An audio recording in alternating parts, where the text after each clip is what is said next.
il y a plus de 2000 ans, un homme marchait sur la terre et changeait les vies, il guérissait les malades, il redonnait la vue aux aveugles. Oh, il parlait d'amour, de pardon, oh, et d'espoir.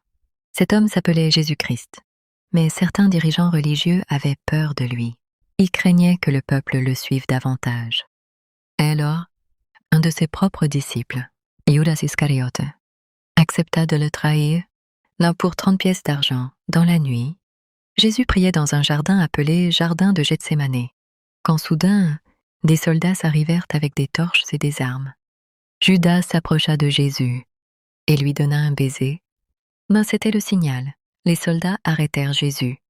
Oh, et l'emmenèrent devant les dirigeants. Les soldats arrêtèrent Jésus et l'emmenèrent devant les dirigeants. Ah, il fut accusé, insulté et frappé, même s'il n'avait rien fait de mal. Puis, Jésus fut conduit devant le gouverneur romain, Ponce Pilate, qui céda à la pression de la foule. La foule criait « Crucifie-le ! Crucifie-le !» Alors, les soldats commencèrent à le torturer. Ils lui mirent une couronne faite d'épines. Le sang coulait sur son visage. Ils se moquaient de lui. Ils le frappaient. Ils le forcèrent à porter une lourde croix. Jésus marcha lentement. Fatigué, blessé, affaibli, il tomba plusieurs fois. Mais il continua jusqu'à la colline appelée Golgotha. Là, une scène bouleversante eut lieu. Jésus ne fut pas crucifié seul.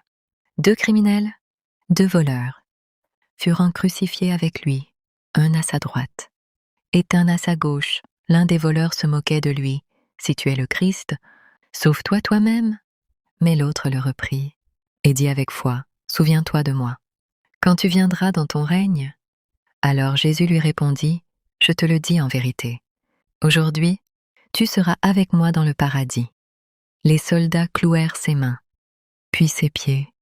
Ils levèrent la croix. Jésus était suspendu entre le ciel et la terre. Le ciel devint sombre.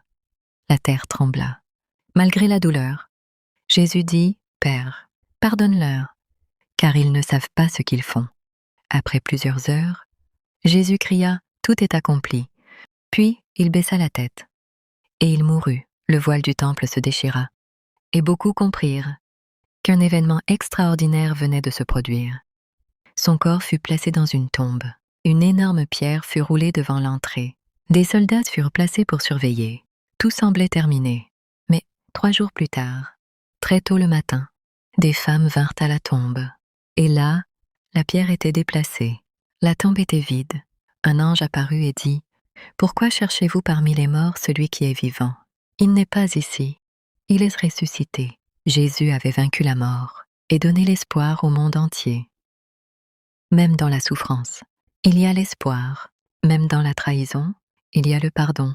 Même dans l'injustice, Dieu voit tout.